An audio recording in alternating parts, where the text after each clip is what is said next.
কেমন আছো বলো সবাই? আশা করছি সবাই খুব ভালো আছো, আমিও ভালো আছি। আমি হোম বেকার সুস্মিতা। এই কেকটা করছিলাম, এক বোন নিয়েছিল খামার কাছে থেকে। আমাকে প্রায় গত মানে কি বলবো 20 দিন 15-20 দিন আগে আমাকে জানিয়ে রেখেছিলো যে দিদি আমি কেক নেবো। আমাকে যে রেফারেন্সে কেকটা পাঠিয়েছিল ওরকমই কিছু, তবে আমি একটু আলাদা করেছিলাম। তবে বোনটার ভীষণ পছন্দ হয়েছিল। বোন নিজেই বলছিল যে আমি যেরকম পাঠিয়েছি তার থেকে অনেক সুন্দর করে দিয়েছো তুমি।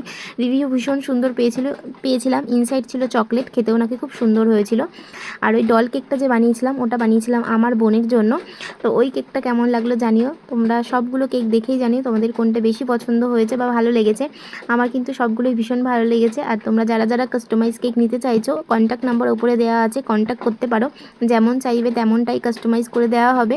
তো চলো টাটা, আবার দেখা হচ্ছে নেক্সট ভিডিও নিয়ে। ততক্ষণ খুব ভালো থেকো, সুস্থ থেকো। আর পুজোর আগে সবাই অনেক অনেক ভালো থাকো, পুজোয় খুব মজা করো। আর কেউ শরীর খারাপ করো না, কারণ এখন যা বৃষ্টি হচ্ছে, বৃষ্টিতে ভিজলেই শরীর খারাপ করবে। তো চলো টাটা। শেষে তোমাদের জন্য রিভিউটা শেয়ার করে দিলাম।